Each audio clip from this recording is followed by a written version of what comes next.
Hello friends good morning जय जगन्नाथ केमिति अच्छी समस्ते आशा कर समस्ते भलरे थे। तो आज मु गोटे जगह को आसी सेटा हूँ मो निज घर को मुझे देखिपे यही जगह मुझे वीडियो बनाऊली आगर। तो आसबार कारण जे आज हूँ मो बड़ जजापार श्राद्ध वार्षिकी आर वर्ष तांकर देह त्याग होता। तो एबे आसिकी पहुँचली चलते देखा समस्ते कौन कर चलते देखा खुशी में एबे कौन कर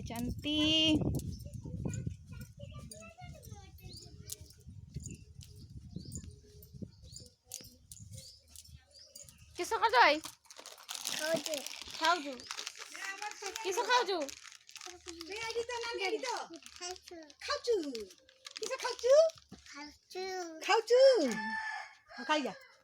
एटी समस्ते बसी शाग बाछुंट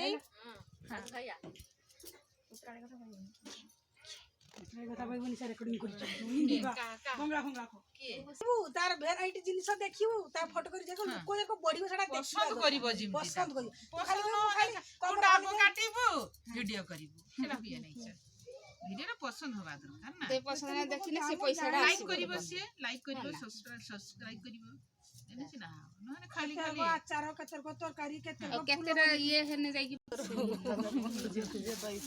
साइड के उठे टोलटा उठी दे आई सिंदूर ठका खुजी खुजी सुडी दरे चुआ कर राखी आस्ते। तो फ्रेंड जदि मो भिडियो आपण मानक भल लगे प्लीज लाइक करेंगे शेयर करेंगे आ सब्सक्राइब करवा जमार भूलें। तो आज एतिकी कारण गोटे ब्लॉग रे तो सब वीडियो बने हेबन ना पुणी आज जहाँ भी सब वीडियो रेकॉर्डिंग करी सब काली की आपण मानक देखेबी। तेरे फ्रेंड्स रोची बाय।